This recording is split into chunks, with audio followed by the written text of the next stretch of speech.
Mic check 1 2. What the hell? Yo,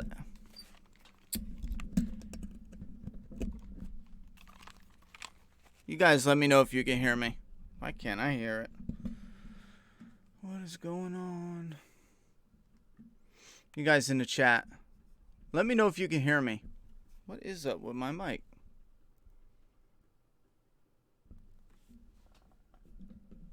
Did I jack something up? Well, that's a little better. I guess I jacked up the volume. What's going on, chat? I have to make the trading card real quick. I got to do something with the trading card.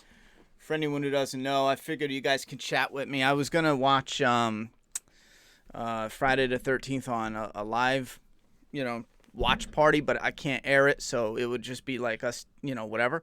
But then I figure I'm doing so much at once. I don't know if I have time to sit down and do the whole movie. I'm trying to bang that out so we can get on and popping with the Flaw and Awe, because the plan is we're all done with Doomsday Kingdom Volume 1. We're pretty much open to anything you guys want to talk about.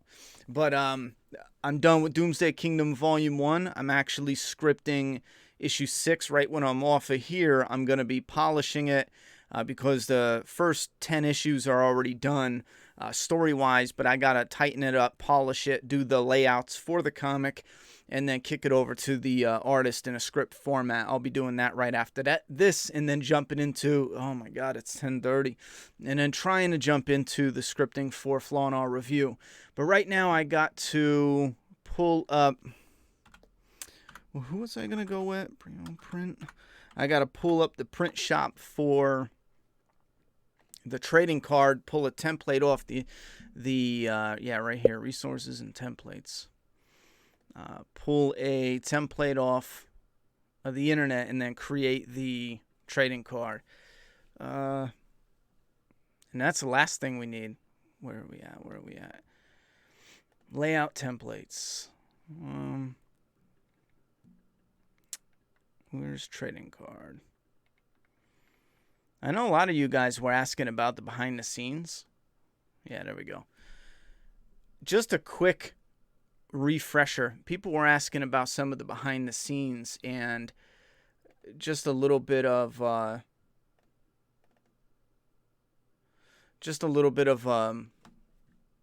refresher. Essentially, damn, I was just thinking about it. There's so much that goes into it. I'm just like, man, where do you start? Obviously, you'd start with the script, rough layout, and then you type it up into a screenplay. Now, a screenplay for a movie is different than a novel, and it's different for a comic. For example, when you do a novel, you could talk about what people think, how they feel, but not with a movie. You only write what you see. That's it. What you see happens. People open a door. You don't need to know how they feel, how scared they are. You don't need to know none of that shit. A comic book is real similar to a screenplay, except for the format. It's no biggie. You know what I mean? Like, it don't matter at all. With screenplay format, it has to be specific. Interior, your apartment, night, day, continuous, whatever, specific time. And then you got to do the description, and then you got to do the whatchamacallit, the dialogue. With a comic book, it's pretty simple. You do page 1 and how many panels, and then you go to panel 1, page 1, panel 1, page 1, panel 2, panel 3, panel 4, yada, yada. How many panels are in it? Then you go to page 2, panel 1, page 2, panel 2, page 2, panel 3, however you get that set up. So that's your format. And then when you do the dialogue, it's the same as the screenplay, essentially, but you got to mark it in there. And you mark it specifically so you can go back and pull the dialogue when you're doing a lettering, or if you get a letter, and then sound effects. So that way it's all clean, and you only put what's necessary, the information that's necessary. You don't have to talk about every little fine detail and knit and grit, all the grit, unless it's specific to the actual story. From that point on, the artist does a really, rough sketch of what it is. You guys confirm that that's the direction to go. And then he does a better sketch that looks nice, but it's in pencil. And then they get to the inking phase, and that's where it's more permanent, where they do more defined details, but it's with pen and or ink, and it's black and white, and it's crisp, it's sharp, and it's, it pops because it's not that sketch. From that point on, you go to the flatting stage, where somebody would, like a flatter, would come in, and they essentially separate all the different details, so that way when the colorist comes in, they know how to they can change the color of the pants without worrying about changing or messing up anything else, because every piece in the art is connected based on what the work of the flatter. It's all broken apart. So you can jump over to the mask and bang, do the touch up with the mask. So once the color is done, they kick it back over to the letterer. I'm the letterer for Doomsday Kingdom, so I would get it last. And then you put in the word balloons and the dialogue. That's actually in this program here. I could pull up an example. I don't want to pull up something that, you know what I can do? I could pull up. I want to run through this just 5 more minutes, and then we'll open this up to talk about anything you guys want to talk about, because I often get questions about the behind the scenes shit. Let's say for issue 4, let's say, let me look and see what these are, because I don't want to. Large icons. All right, so this one's on and popping. So let's say I throw this up in the editor. And that is the wrong file. Let me get the right one. Let's say I throw the right file up in the editor. And one of you guys a while ago bought me this software. It's called Manga Studio. So essentially you would jump in. Can you guys see this clear? You would jump in and you would pop down your word balloon. And you have full control. Look how smooth this is. I like Manga for this. You pop down your word balloon, and you have full control over it. You can move it anywhere you want, and then you pop in your dialogue. So if that dialogue wasn't there, let's say the word balloon wasn't there, delete with layer, whatever. So let's say you're going to pop in a dialogue balloon, bam, there you go. And then, the words, you just get the text, you put the words in, and then you kind of line them wherever you want. But this is where it makes sense to kind of look into the structure of your page more, because you don't want to just slap them there. I'm just kind of giving you a rough down idea of how it all flows. But you want the eye to follow from panel to panel, but you need to marry it with the art nice and clean. So, for example, here, I wanted your eye to go for Mary, and then Tristan, and then to the dialogue, and sneak back over. Instead of putting the dialogue here, last call, that's in your head. Look at this. You could spin a little thing, or you could just make a new one. That's in your head, and then Mary, and then Tristan. How it read, it just didn't read as smooth as when you turn the page, Mary's attacking. It keeps the flow of the action going.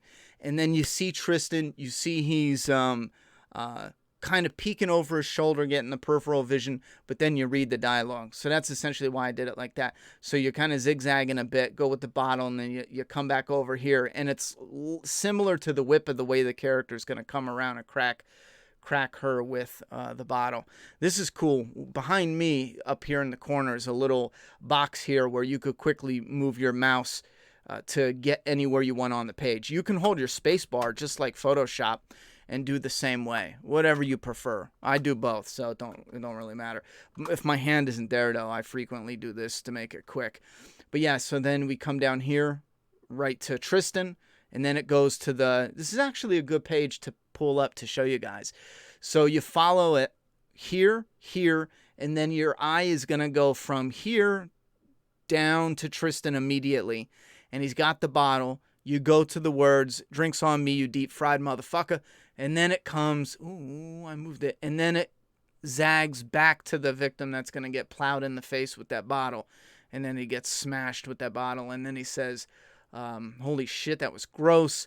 And the Weeper, codename Weeper, says, for anyone who's new, don't freak out. But it's in a weird, like, kind of, you know, iffy voice. Like, kind of more creepy. Not just like a human. That is stage 1 that we have in the story. Anyhow, let me get rid of some of these. And this is, we showed this off today. Do not save. We showed this off today. This is the very first reveal of the colored trading card that will go to the people that signed up. But I do have good news. There's going to be some people, probably a few extra. If the shipment comes in that we think is going to come in, there might be a handful of extra trading cards. So there might be a good amount to give a good amount away. So, excuse me. So maybe we'll use that as an opportunity to promote. All right. This Manga Studio, I'm going to use, I don't know why I was so stubborn I was using this paint.net for my thumbnails. And I was just doing it because I was stubborn. But for the past week, I'm only using Manga Studio. And I friggin' love it. I like Photoshop too. But I'm not as good with Photoshop. I'm just not there. All right, so I got to pull this real quick. Let me go. Here's a little sneak peek at the flaw and awes that are in the works. I know it seems crazy. I can actually show you guys a little bit of proof that I'm actually working on stuff. It's just not getting uploaded because I got so many different things I'm chipping away at. But soon we're getting into it. Right here we have 31, Better Watch Out. That's for this year for Christmas. Boondock Saints we already did. Child's Play, Klinger, Dawn of the Dead we already did. Day of the Dead we already did, but I got to re-edit it. Friday the 13th, the remake, and then we got Friday Part 1, Part 2, Part 3, Part 4, Part 5, Part 6. Nope, Part 5 it ends on. Girl with All the Gifts, Henry, Portrait of a Serial Killer, House on Tombstone Hill, Joker we already did, Krampus we already did, Land of the Dead, Night we already did, Odd Thomas, Open Grave, Return of the Living Dead, can't wait for that one, Suicide Kings, Terminator, The Dead Don't Die, and Train to Busan we already did. This is like part of my little file of some of the ones you'll see likely real soon. Let's go to downloads, desktop, nope, downloads. Let's get this, and let's open this biatch. All right, so apparently I got to open my art, and let's go to, let's go to templates. We're going to put the trading card. There's something interesting. Back to the people who were asking about stuff for making a comic book. So once the letterer is done, there's going to be some little steps I'm probably missing here along the way, but the letter, when you letter a comic, you're essentially taking all the script that was put together with the sketch, the ink, the coloring, the flattening, all that. It's all put together. The letterer does the word balloons and then the sound effects. Anything that is the, oh my God, there's a name for it. Oh my God, what is that name? Wait a minute. I'm going to kick myself. Onomatopoeia, right? Is that how you say it? The onomatopoeia is where something goes boom and crash and you got the sound effects. One of my favorite is douche. We put that in, issue 2? I don't think I've ever seen that in a comic before. It's usually something, I like some of the thwap, thunk, we use those. But douche is one that I've it's probably been done to death, but I just rarely see it. So we put that in issue 2. It's kind of like a dirty thud, you know? So once you do that, then you're going to have to put your file together and create the PDF, depends on who you're sending it to, PDF or a TIFF file. So you're going to take your template, which is going to show you, like, see, here's one for Kablam. It's going to show you how big your page and your bleed has to be. And then you're going to have to go in, and this is where learning some of the Photoshop is really important, because you're going to have to take your image and you're going to have to lay your image. Your image is going to be way bigger than this. You're going to have to scale each image. For the volume, I stayed up for 36 straight hours just to get it done as quick as possible, or I'm sorry, to the printer as quick as possible, but not getting it done as quick as possible because I stayed up for 36 straight friggin' hours. I did 130 pages of taking them and getting them to fit within not only lining them up within the template for the printer so nothing gets lost in the folds or the trim line, but also some stuff needed tweaks. And on top of that, each page, both right and left, has a different margin for a book. Floppy comic don't matter, it's so thin. But a book, there's different margins, but on top of that, the right and left will have to match. So the borders of the panels, you don't want one panel being really high up top, one panel being really low on the bottom. So there's a lot of like really fine like tweaking that you have to do that adds into it. It's not as simple as here's a comic, let's do this. But once you get to know the software and some of the stuff in the process of what to do, a lot of it becomes really easy, just time consuming. I think that it could be the most frustrating part, how time consuming it is. So here's a PDF. I'm going to have to probably put this in Photoshop. You guys will see a little bit of what it's like to do the, whoa, why is that like that? To do the comic based on the Photoshop here. Because if I take the trading card PDF, was there another one that came in here? Early on, yeah, right here. Early on, I used this. I mean, real early on. I used these files to give me an idea of comic panel layouts, if you're curious, just to give you a refresher on different types of panel layouts. Here's a bunch I just pulled off the internet. Some of them you like more than others. Some, it gets easy once you start picking what scenes need to be on your page, and then what scenes are going to be the big ones. Like we had the clown for Doomsday Kingdom issue 5. I knew that there's going to be some bigger, taller ones for the clown, but then we're going to get to a panel. I want most of the page to have the clown on it.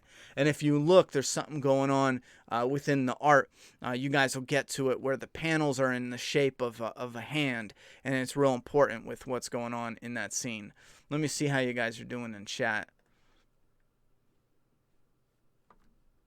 Wait, what is this? Pop out the chat. I already did that. Pop it out, yo.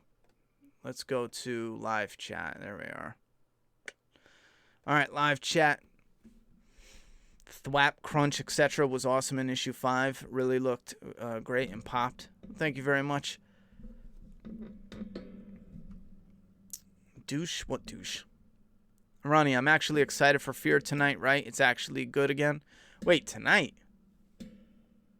Tonight's Saturday. What you talking about? Love the lettering and dialogue in issue 5. Really shows the growth in the comic, like James' art as well. Thank you very much. When you get to issue 1, I tweaked some lettering in the very first page, not issue 1, volume 1. The very first page of the volume of issue 1, page 1. I tweaked that to make it flow a little smoother. But there was a plan to tweak all the dialogue. Instead of having the square dialogue boxes, we're going to change it to regular dialogue, off-screen dialogue. So it's going to be round all the way through. And I did get better at lettering, so I want to correct issue 1. But we're going to wait because we have a plan to remaster issue number 1. I already saw some of the pages that are coming together for that remaster, and it's going to be incredible. So if anyone has anything, or if there's any original pages left to buy from issue 1, cop that ASAP, because once we remaster it, anyone who has any old issues of the original issue 1, that'll probably become, the longer we release the comic, the holy grail of holy grails, because once we release the master from that point on, we will never reprint the OG issue 1 ever again. It'll be gone for good. So when we make second, third print, fourth print of issue 1, it'll always be the remastered version. The story doesn't change. The pages don't change. Just the art changes. James is going to go in and break you guys off with even better artwork. And you don't even have to technically... we are going to add 2 pages probably of scenes that were cut. So it's kind of like a director's cut of issue 1. And we're doing something cool. See, if we were in the comic industry itself and not independent, this would be super cool. But we are, because for decades, comic books have been 22 pages standard.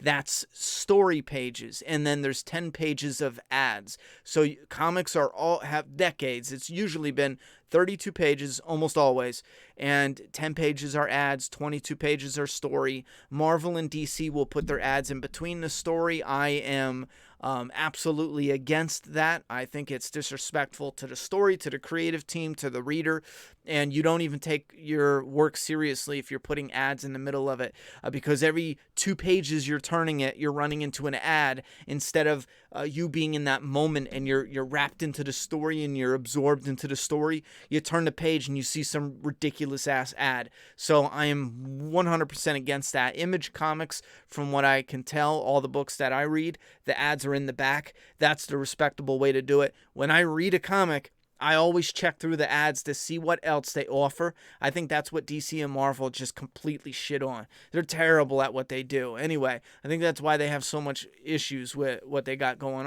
on. So anyway, with... where was I going with that? Yeah, where was I going with that? We had...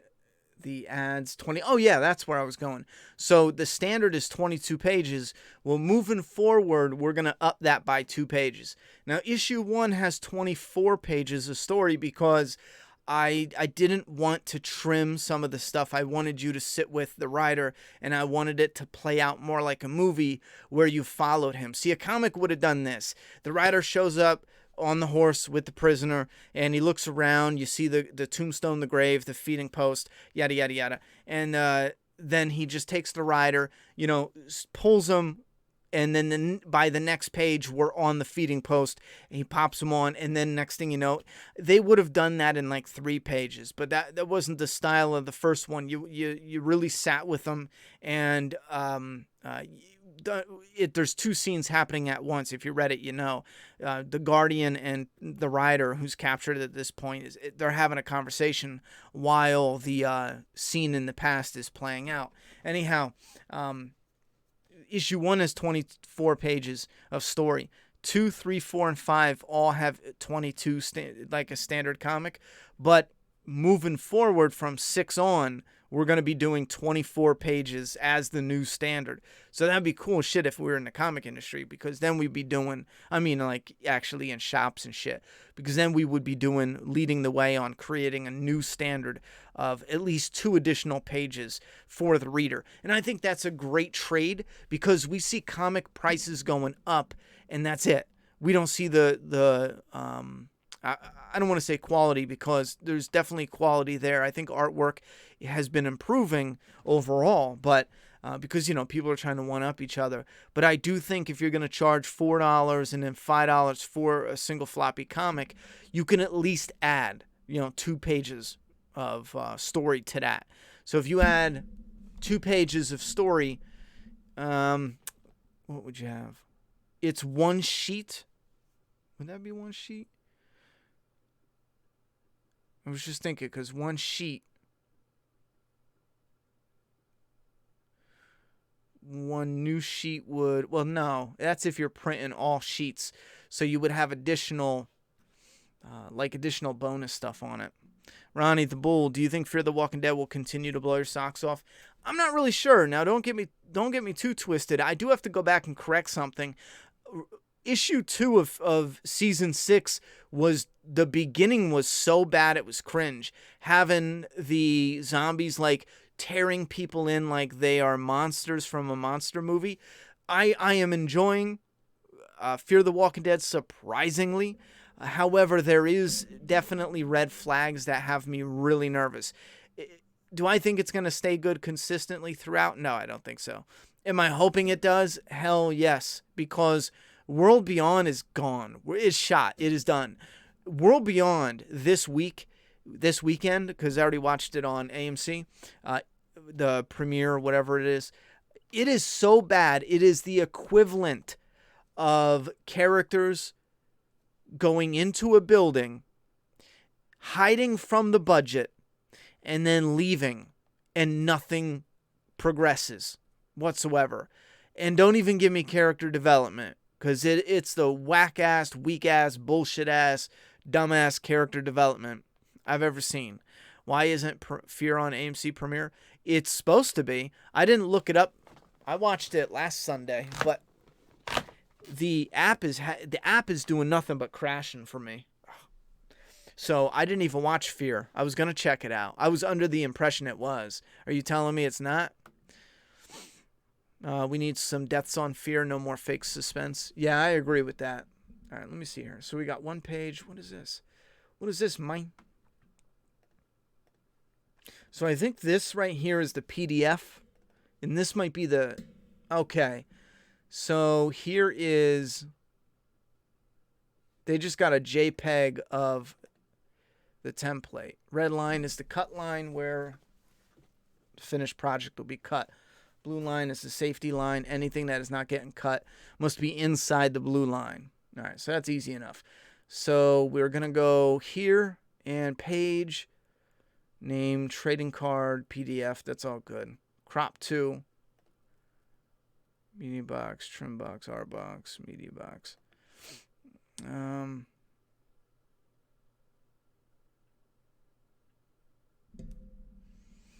Image size, width, height.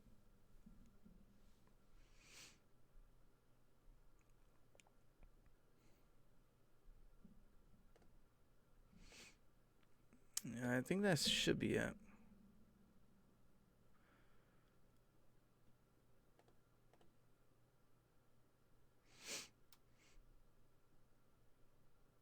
I know that's the actual.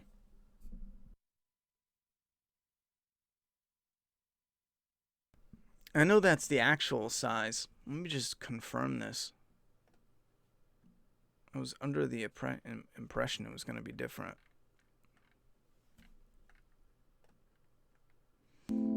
Standard size products located in the template section of our website.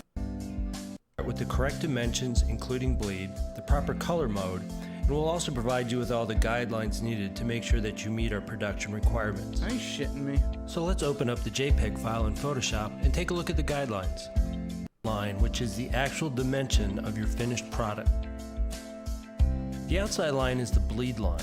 It's very important to extend past the cut line and all the way. Finally, and probably most important, is the safe area. You want to keep all of your text and graphics inside this area, completely covered up. Make sure.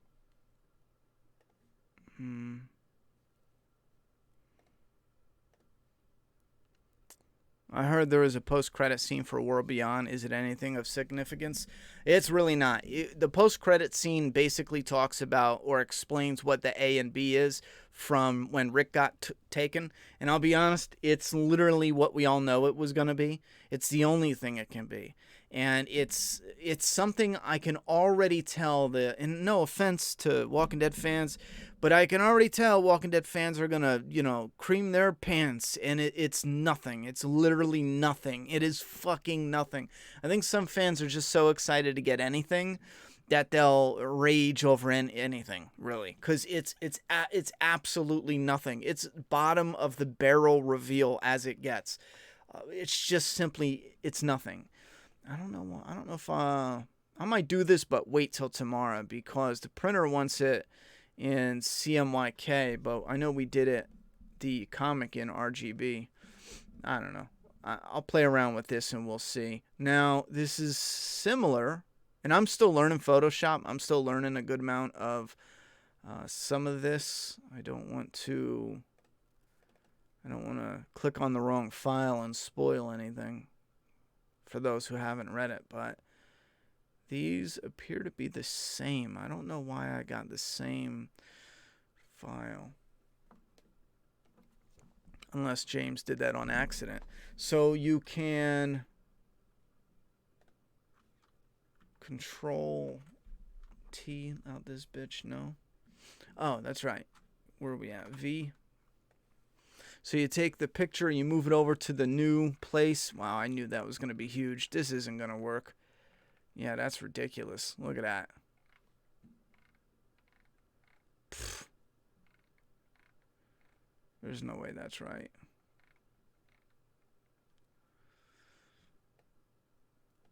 Yeah, there's no way that's right. Edit, go back. Look how tiny that is.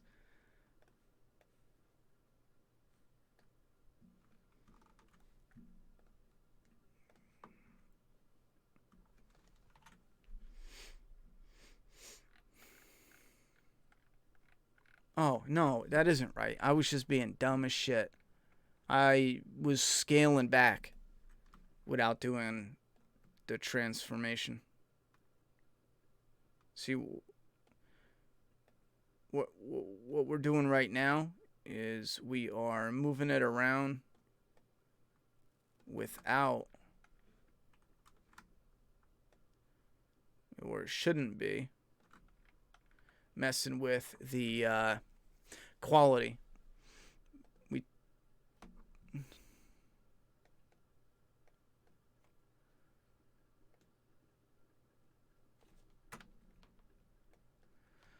So they already kind of have that faded. I think that's kind of cool. I'm going to fade this a bit more, though. Let's go to 80. All right. Practice one. The first time I did this was during volume 1. See, because you got to take your new file that you put in, and you got to turn it into a smart object, so that way you can transform. Control T for transform, and you can move this without affecting the shape, and it will keep the clarity. It'll keep all the pixels. Instead of, if you take like a regular image and then you put it in an editor, right? You can do whatever cheap editor you got, and if you blow the image up, it'll pixelate it, it'll make it blurry, it'll just kill it, right? And even if you shrink it, it gets pixelated, it gets all jammed up, and that's in free and cheap editors. But in Photoshop and Manga Studio, there's a way. Like Manga Studio, it's instant, I think. You don't have to do anything.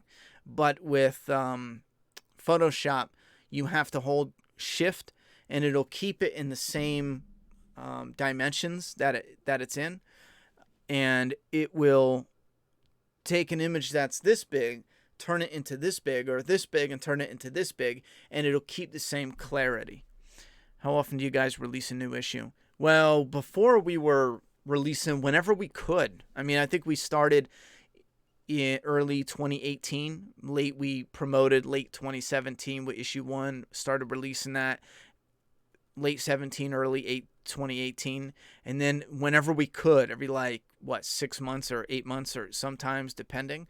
But right now, the artist is going full time at the end of this month, and he's already diving into issue 6. So let's say it takes us a month to get orders shipped out. By the time we get orders shipped out, it looks like we're going to be close to where we are now, like where I'm working on lettering and getting digital issue 6 out to you guys. Our plan is to have issue 6 out to you guys to end the year. So you get, issue 5 just released digitally on doomsdaykingdom.com. Anyone can go and read it digital. And then for the volume, it's at the printers right now. So we're going to be getting it around October 30th, roundabout. I am so hoping.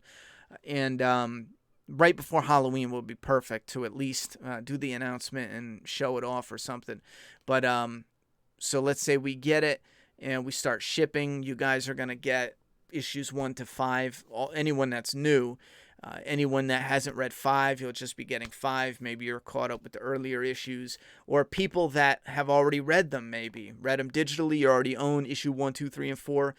Anyone that has been keeping up with the story has an extra special bonus inside the volume, because you're going to get the story all in one go. And at the end of issue 5, there's a 2-page preview for issue 6 that, in my opinion, I think will blow your socks off. You know, or at least I'm hoping so. All right, let me adjust this a bit. I want to take a look, because there's the cutoff point, so we can kind of center this. It looks like it is off, like there's more top and bottom than there is left to right. So we can bring it in. If you go close, you can actually use your buttons to bring it as close to the edge as you can, and then bring this corner in as close as you can.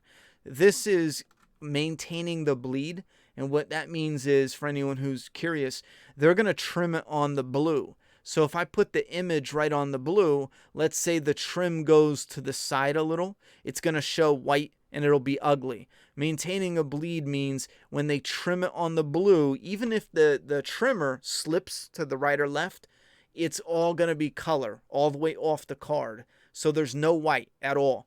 I know I got recently, oh, check this out, yo. I got a pen case. Hold up. Bam. Here's a perfect example.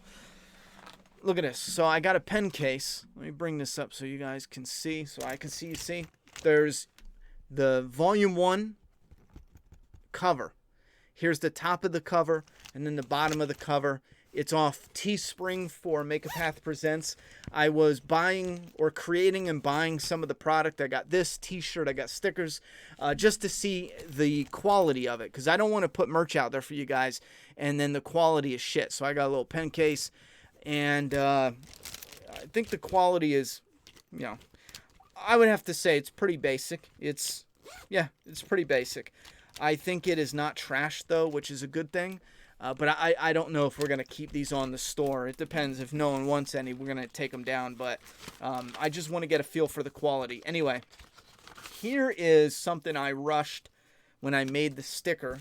I put the art on the template. Well, I didn't maintain the bleed, and I put it too close. And I noticed it, but I thought, well, let's see. Let's just see how close what job the printer does. Well, the printer was off by a little, actually that's quite a bit, off by quite a bit, which means the end of the color is a little bit past where the trim line was in the thing. Now, they missed a whole, like, 2 fingernails, and that's how you have white on the edge. So if you don't put your artwork right off the page, you're not going to keep that if the printer's a little bit off. So anyhow, now that I have the sides lined up perfectly, there's no more in they can go, but it looks like we can go up and down a touch. So I can go up. Let's see where his head is within the cutoff point. What did they say? Let me make this. No, where's that picture?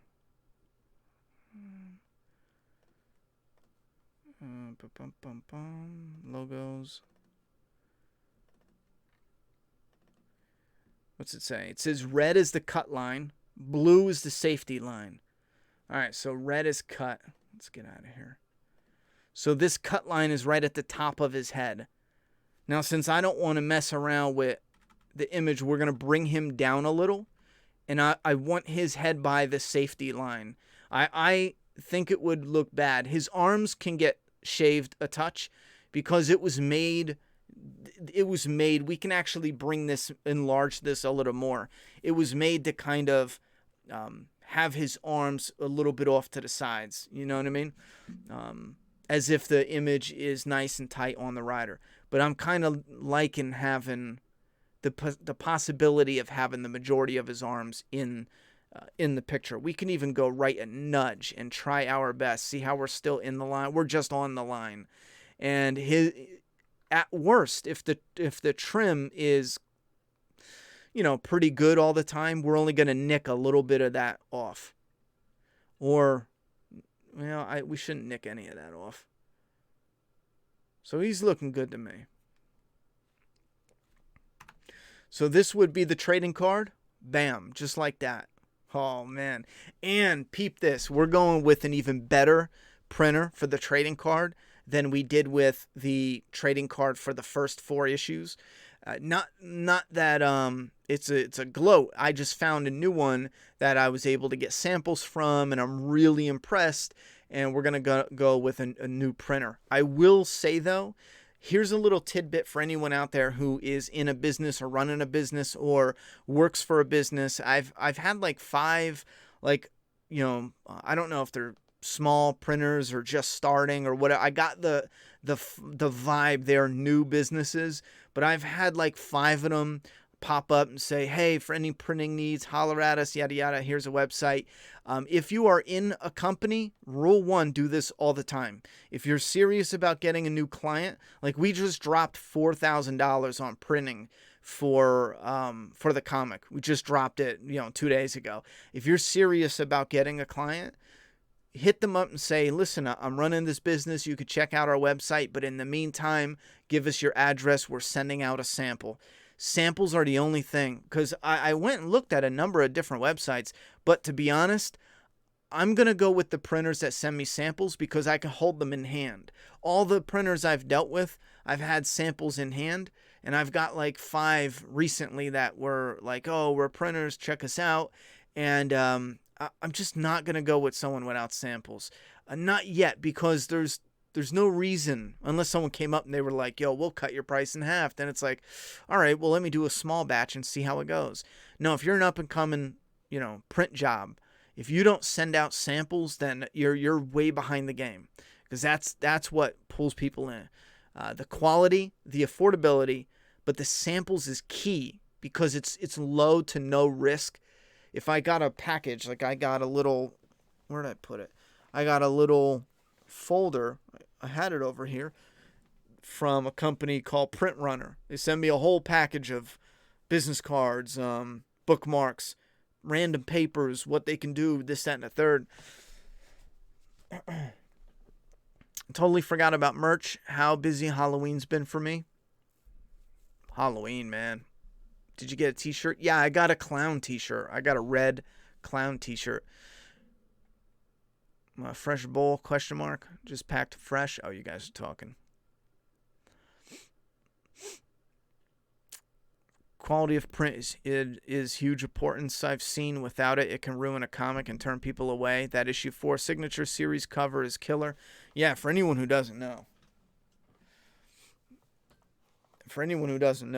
The each issue has a chance to get what's called a signature series, where there's only 150 made, and it comes with an exclusive art card, 6x9 art card. And the cover, each time we want to do a little something different. Issue 1 was one of my favorites because we did a crystal clear backboard. And bro, that was like a deal putting that together, because I had to do so much math making sure we would be able to afford it, because that shit was crazy. But we got a crystal clear backboard for when you put the bag and board. It's made out of transparent plastic. I love them. I bought a stack for myself for my personal collection, but crystal clear backboard, so you can have your signed, double signed by me and the artist coming from the UK. Front and back, you don't even have to take it out. It's in archival plastic, so you can leave it in for a lifetime, and you never have to change that for issue 1 for the signature series. Never. Right now, regular bags, every 3 years or 4 years, you're supposed to change them or some shit like that. But so that's like all nice and minty fresh, archival, and you can see, because issue 1 had a full cover wraparound, it's called. And so that was the special. And then with issue 2, I think we started with a unique art card. And what did we do? I know I'm going to forget some things. And issue 4 was... I'm thirsty. Issue 4 was the slick mirror-like laminate on the cover. That cover was fire, though. Yeah, I'm looking for your package. Ronnie is the legend. This man should have 1 million subscribers. Bruh, I wish, bruh. We'll get there. We'll get there. I don't even know what I would do with a million subs. To be honest, it's probably best for right now, because before I was doing The Walking Dead heavily, I got all wrapped up in that, being such a huge fan, and it was just a fun rush doing all that shit. With where we're at moving forward, I would feel so much more comfortable if we were doing the Flaw in All reviews hitting 1 million. Like if I'm doing The Walking Dead hitting 1 million, I'm probably stuck. Like, to be honest, what would I do? I could probably turn it around, but so many people would dip. The channel would be like crushed. But at this point, you know, the channel, in essentially what it was, like as a Walking Dead channel, it's dead. Like as a Walking Dead channel, Make a Path Presents is dead. I know when we do like a hot Walking Dead content, the views, you know, come pouring back in. But the point is, moving forward, I'm content with working from the bottom up again and doing the Flaw in All review and maintaining that. But the key is I got to maintain that. Like, there's so many different things that I kind of got a little sidetracked with, and it would stall things a little more. That's why, like with this stream, I gotta be on point. In a little bit, I gotta shut her down. Well, let me see what time it is. Yeah. So, and that's one thing I did way too long. I was just doing 2, 3, 4 hour streams, and it would frequently cut into the time I had for editing, and I would always tell myself, nah, I'll make up the time, but it's just, you can't make up minutes that aren't there. Anyhow, so from this point on, from this moment on, I would get rid of this. That was just the practice one. Delete that layer. Oh shit, how did I get that? All right, well, we're going to do it again. So take this, put the image in here. Let me put that on. We're going to smart object our image, control, transform, bam. There's our art. Hold down shift. Let's try to get a good size. And that's right around where I wanted it.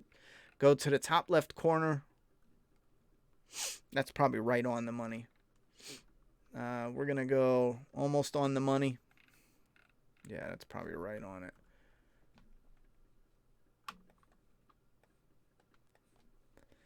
Let's go down here. All right, bam. Yeah, that's good enough. Shit, that is right on it. All right. So we're a little bit on both sides, and we're by that trim line again with his head. So let's go down and get him nice into the safe zone. And that puts us, see right here, that puts us over.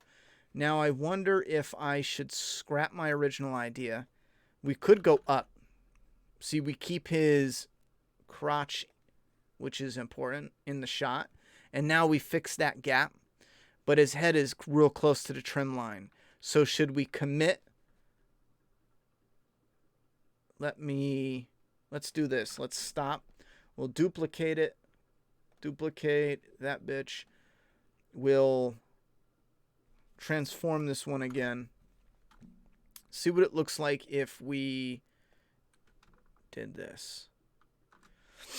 All right. Bring them down some, over some. Yeah.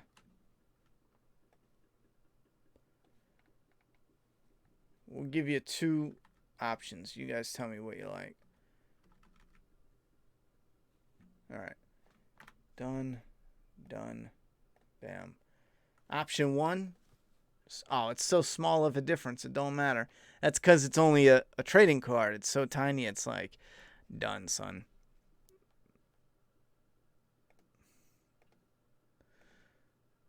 I'm going to stick with the long shot. I like the way this turned out a lot. I want to keep as much of the rider within the trim as possible. I like how that came out a lot. So we're going to get rid of this. Delete, yo.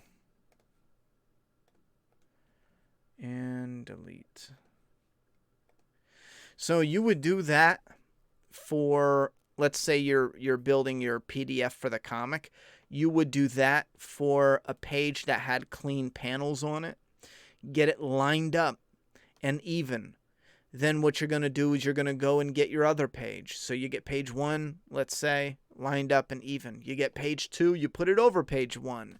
You make sure that the panels line up so that way from page to page it's going to be nice and clean and it's not going to be up and down and all over the place.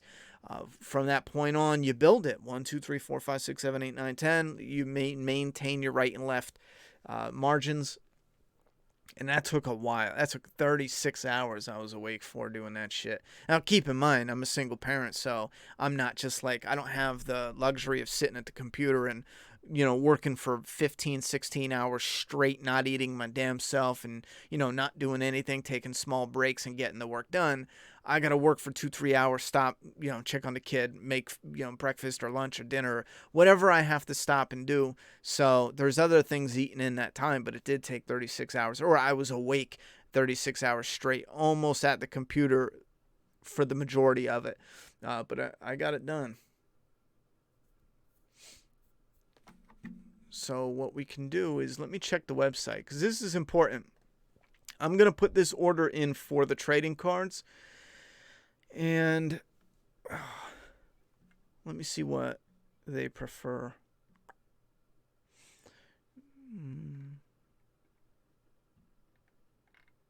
See, it doesn't say what they prefer. And this is, this is a pretty legit place, but everywhere I did printing at, they always had the preferences right there. Blue line is safety, anything. No, it doesn't.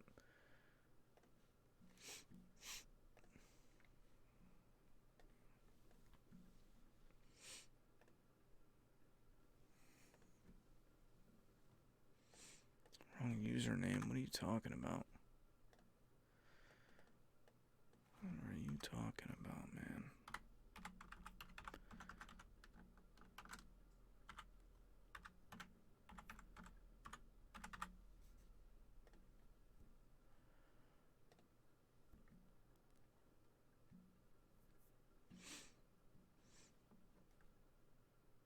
Products. I am real hyped. Oh shit, I am an idiot. I'm not done. I thought I was done and we're gonna get on and popping with it. I gotta do the back of the... Unless I'm smart and I saved the... Yes, I fucking did. Oh, baby. I might have... This is the back of our other card. I like to keep them... Ooh, I did. I like to keep the... Well, no, this don't make no sense.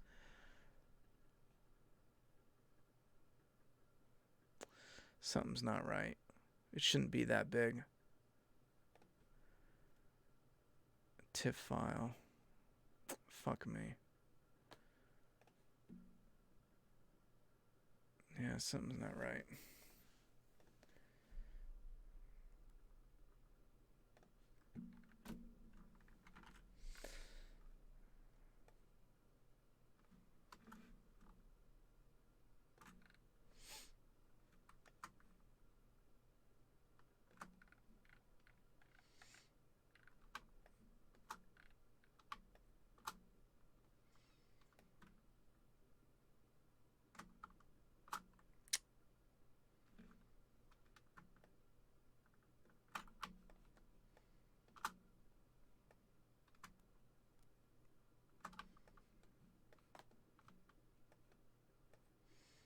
I watched a good werewolf movie the other night. The Wolf of Snow Hollow, I think it's called. I definitely recommend it. No. I definitely recommend it. Even though it wasn't quite what I expected, it was still worth a watch. Alright. So this should be within the print line. See, it's in the blue, which is the safe zone as long as we get the website and the social media links in the safe zone. Bam. So that was a little quicker than I anticipated. However, I don't think that any of this is right, and I'll tell you why in a second. File, save as. We are going to save this as a TIFF. I hope they can do that, though. I'll look in a second. Nope. Art. And we'll do trading card 01 as a copy. And we have, what is that? Use proof setup working.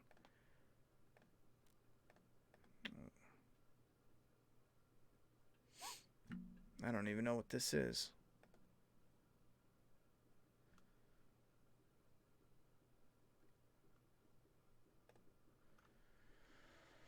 Interleave per channel.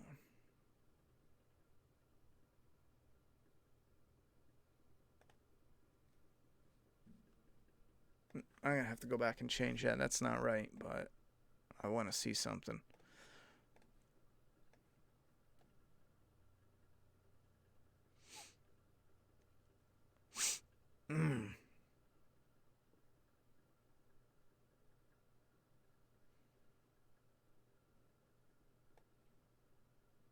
Well, I'll go back and see what happened. I downloaded their template. I don't know why their template is so small. I mean, maybe their template is, maybe it's still right. Maybe I'm just, I don't know, not used to it. For example, here's the template for this really awesome trading card that we sent out with issue 4, was it? It's freaking awesome. Here is the new one based off of the website's size. And, well, it should have opened it smaller. But the point is, it doesn't look like it lost any. Yeah, I mean, you can even see the quality when you zoom in. Like, for example, this one, since it's so huge, you can zoom in. Look at that. It's just still crisp. Because if you look, this card here is, the file is 1700. That's the width. And the height is 2500, for example, pixels. And then this one is only 700 by 1000. I just don't know why. And it's possible that this company has them small. We've printed a lot in the past 4 years, and I've never had a file that was small. You know, even for a trading card. It could just be something I'm not used to. That's fine. Yeah, if it is. Oh, well. Have I checked out Tubi yet? There's probably a lot I haven't checked out. What is Tubi again? Tubi. Watch free movies. Ad supported streaming service. No, I'll have to check it out. I mean, I say that, but I'm probably not gonna for a while. There's nothing. Unless I'm looking for something to watch, I guess I'll go on that. But if it's something like last night, me and my daughter watched Back to the Future. She's never seen it. I just took it off of the Blu-ray shelf. You know, when the new movie came out, I should have thought about it. But my mother is actually into werewolf movies, and she was over for dinner. So she just happened to mention that, and I was like, yo, I just saw a trailer. So I let her watch a trailer, and like 2 days later, she sent me a message, and she said, yo, did you rent that movie? And I said, no, not yet, but I want to. And she said, well, just sign into my account and watch it because I rented it. So, like, I didn't have to hunt, you know, to see who had that movie. So it's been a minute, but I'll try to keep Tubi in mind. Does anyone in chat use Tubi? It's such a fucking dumb name. Sorry I had to blow this popsicle stand. See you guys tomorrow night if he streams. Yeah, I'm going to be streaming tomorrow. I got to talk about how shit that is. But have a good night, Spin. Thanks for stopping by. What's up, princess? Yeah, I think you show up. Did you show up just now as we're ending this bitch? It's a great trading card. Yo, I think this trading card is the bomb.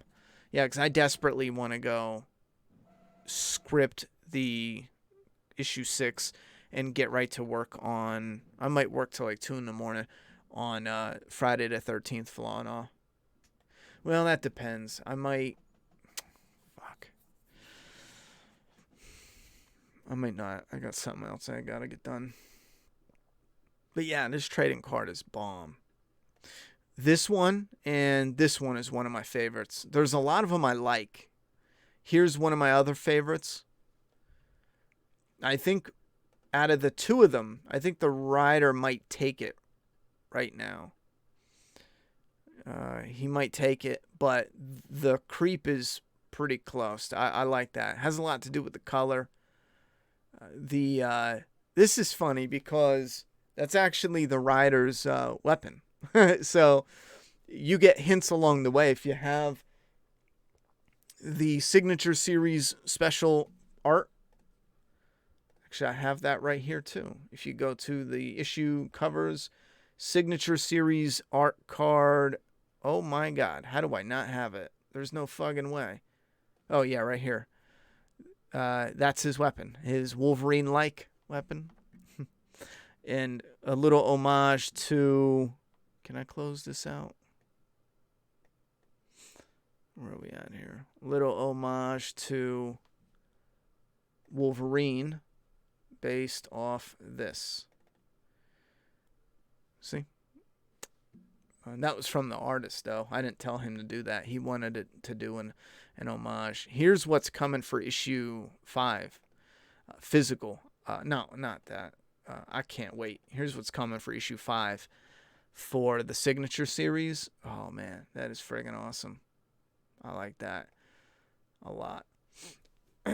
So, we got... Here's one of the first. That's the Creeper King. We have him, the back of the card, the feeding post. These were the print that you got for the volume.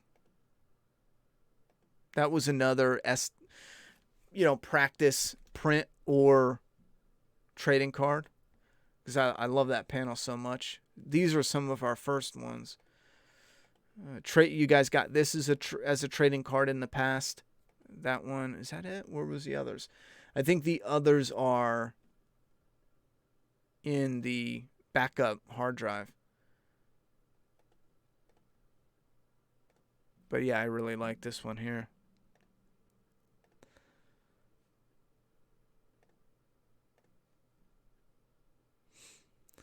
Do you ever have a great idea and forget it because had to stop, or are you good at making sure to write it down? I write a lot down, but I'm sure I've forgotten a lot of ideas, but there's one thing I do when it comes to writing the stories that I've done for years now is I'll get a specific idea, and let's say I don't write it down. If I really like it, or I think it fits and I want to make sure I don't forget it, I will scribble it down. But there's often times where I'm putting together what's coming up next, and I'll think of 2 or 3 different ideas, and then I'll just let it sit. I don't write it down. I don't, dwell on it. I just kind of let it sit and simmer. And whatever, after a while, after it simmers some, if I can build off it or grow off it, or if it interests me or if it doesn't, whatever sticks with me longer, or longest, I was going to say, that usually kind of makes the cut, so to speak. So there's often where I'll think of something like the bank robbers, for example. Have that in my head, and after a week or 2 weeks or 3 weeks, it doesn't go away, and I start adding on to it. I find more things interesting and more ways to spread out that story in an interesting path. Those are ones that stay with me. But I'm sure I've forgotten stuff because I've written things down, because I keep a binder and a scroll, 2 things that I find really important for outlining the story. I'll flip through the binder. I have a section that's specifically loose ideas that can happen whenever. And what I'll do is I'll flip through that every now and then just to refresh some of them. And some of them I'm like, oh my God, that's such a great idea. And I forgot it. You know, I was like, oh man, it's a good thing I went back and looked at it because we could probably use that idea coming up. Do whatever makes you happy, whether it's Walking Dead comics. It doesn't matter. Life is too short. Well, the thing is, I think you're talking about doing the content for, when I was talking about doing the 100, like being a big Walking Dead channel, that wasn't making me happy after a point in time. Two things. One, early on, I guess I could have known it was going to be a problem. Right from the very beginning, I found prediction videos frustrating. Not only does it become a thing where people would eventually expect them. At first it was, every now and then they would expect them, but then every week and then every other day, or every day. But also, and when you're coming up with predictions when it's in the off season, it gets to be like, poof. But on top of that, I was real disinterested in doing something that would get watched and then never talked about again for the rest of eternity. I like, for example, Bone Tomahawk, the review I did for Flaw and All Review, that's still getting reviews and traction today. Like I had a new comment or a few new comments on it just the other day. I checked it and got some feedback. And if we were doing even more Flaw and All reviews, we would continue to see that growth all throughout it because it's putting new and fresh stuff out there. That's why I'm desperately trying to get this wrapped up and then slide back into doing those and strictly those. I still want to discuss The Walking Dead and still get into it, and it's tricky because the truth is when we move forward, the Flaw and All review should be the primary content on Make a Path Presents, and The Walking Dead should not be priority anymore. Now, I would still love to talk about it because it's something I love, but if, let's say, everything is terrible and it's in the off season, I shouldn't have to worry about we should hunt down weird theories or what's going on just to have that content come out. My Manga Studio said.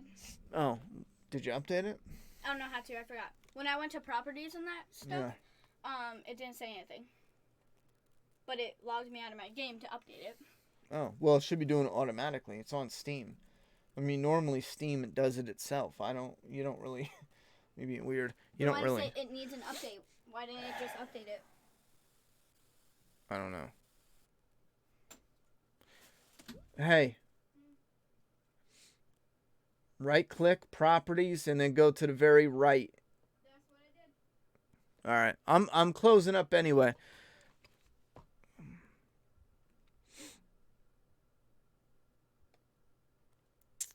What else we got? Something weird happened with the microphone. It's like psh. Yeah, over 1,200 horror movies and more. Terrifier, Hallows Eve on there. Terrifier. Are you talking to someone else? See, that's another tricky thing. Like, 1,200 horror movies, I might definitely check out Tubi for some of the extras. But I already have Terrifier. I already have Hallows Eve. I already have Trick or Treat. I already have, I don't know. If it's something that's new or newish, falls along the lines of something I haven't seen, that'd probably be great for that. But some of those other ones I specifically got to incorporate into the Flaw and All. Next year you better go Halloween, Flaw and All, Halloween Kills be out then. See, that's tricky because if we get a good amount of support behind the Friday the 13th, ideally I would love to do the complete Friday the 13th and then maybe Nightmare on Elm Street or Halloween. Now, given, I don't think I would want to do a whole year of just them, so maybe I will wait to do Halloween next year. However, that's the newer ones. I can still this year or early 2021, I can still do the OG Halloween. Ain't nothing stopping me there. It's just the new one, and it's not even a remake. It's a continuation of the OG. So I can still, you know what I mean? So I could still do Halloween, but just not the 2018. So I could do 2018 and then the 2021 one. You know, I think that might work. Because I enjoy making the flaw and ahs so much more. I was even thinking about recently, and this gets kind of confusing, but because which one would be the name? But essentially, I was even thinking about combining the flaw and all with deeper into, but not combining it. When I go back and look, the flaw and all review is deeper into videos. However, it takes out the technical stuff that we did discuss. So that's where I kind of got like, and this has been the past 2 weeks I was thinking about it. So they could be deeper into titled, maybe easier to find in search results, maybe a better little thing to put on there, like deeper into Halloween, Friday the 13th, a little more searchable, a little more interesting, as opposed to just, a review being in the title. But it would be deeper into through a flaw and all review. I don't really know. Because the only thing that's really missing is some of those technical things. And we're talking about the technical, like literally the technical side behind the things that's popping off. Like maybe why this scene transition. Hey, get out of here. Why this scene transitions to this one, as opposed to in Flaw and All, our main focus is, does that work? Does that work as a scene? Is it interesting? Is it done right? Does it keep you immersed? But I am going to roll out. I do want to finish this up, and I'm going to wait till the morning. I just want to double check something with James, and we'll get that shipped off. Now, the printer for the trading card,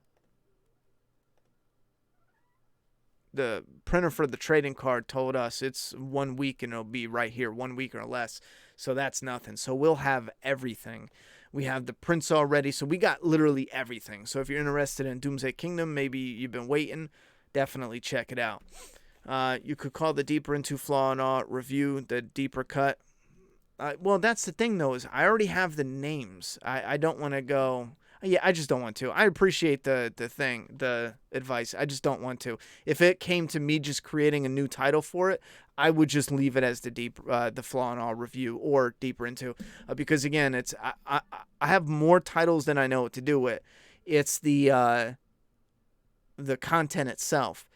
I know what we did during this break. I went through and already did some, but you guys didn't see them because they were blocked. But I also, before that, mapped out a new streamlined version of them.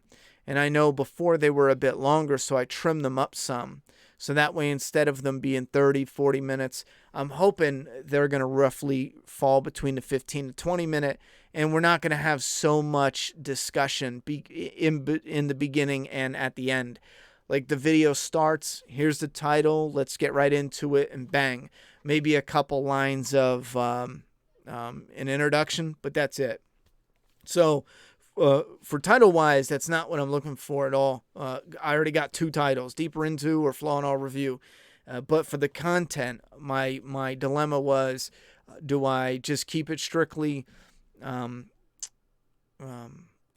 I keep it strictly...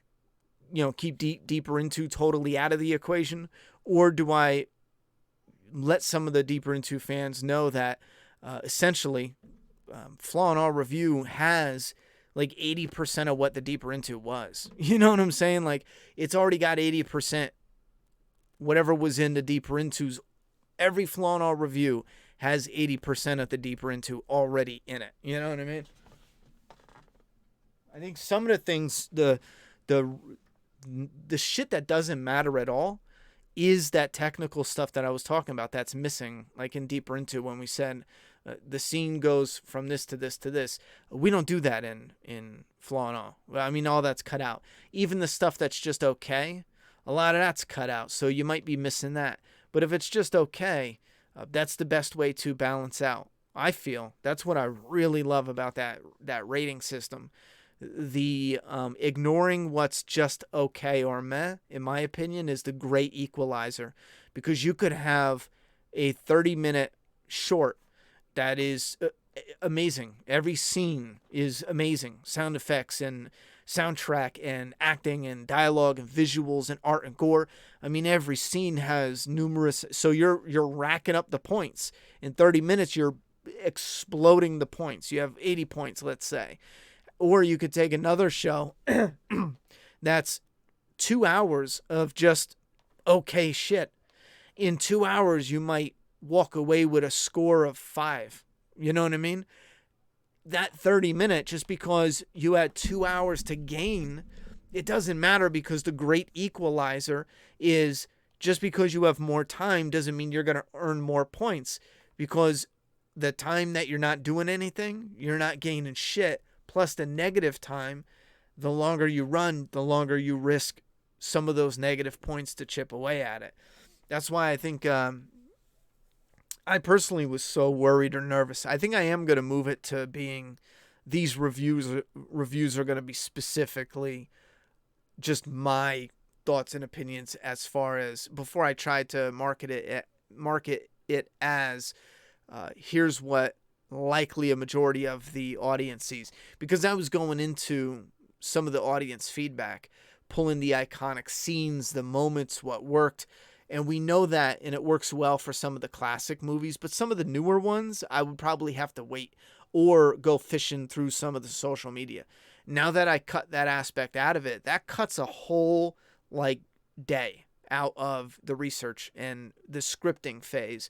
Because when I was originally doing the reviews, I would go back and look at the audience feedback, how they felt during certain scenes, and what scenes did they talk about, what really hit, how did they really feel with this scene, this moment, this scene, the soundtrack, some thoughts and opinions. I didn't go too crazy, but I still spent hours looking at that to incorporate it in the review, not just my opinion. But moving forward, in order to streamline it, I am just sitting down. We're getting into it. It is just my opinion, my points, my ranking system. You don't like it, you don't like it. You agree with it, whatever.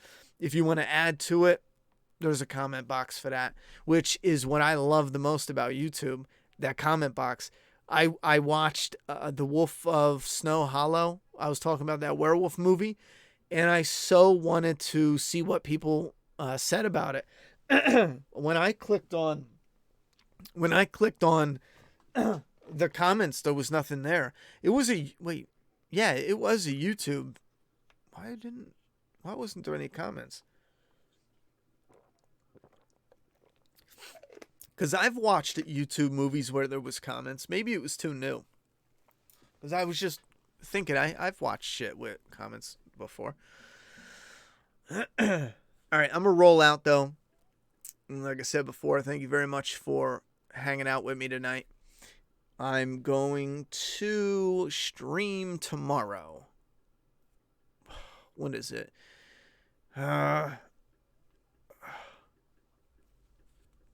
I don't know, because World Beyond is dog shit, and I don't know if I should wait until it's over to stream. I might stream during World Beyond, and you can do both, because you're going to be so bored. You know what? I'll tell you this right now. Be ready for me to stream after Fear the Walking Dead. Fear is first, right? Not World Beyond? Please tell me it's not World Beyond that's first. If World Beyond is first, then fine. I'll stream after Fear. But if Fear is first, well, I'm still streaming after Fear, but you get my point. I'll skip World Beyond. So keep an eye out for that. I'll probably do that because World Beyond is so bad. I'm now convinced they saw how bad it was after the fact, and they took it from the new kid on the block, and they turned it into a 2-season miniseries. I am so 100% sure that's what they're doing. Yeah, Cast is on the list to do. John, Cast is on the list for anyone who doesn't know, it's kind of like a way to stream a watch party or do a watch party.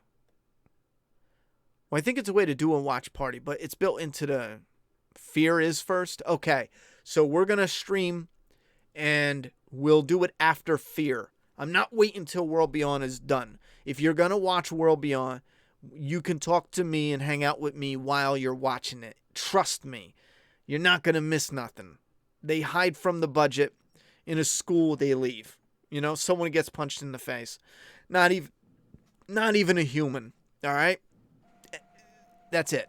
Now, cast is going to be something I am looking into.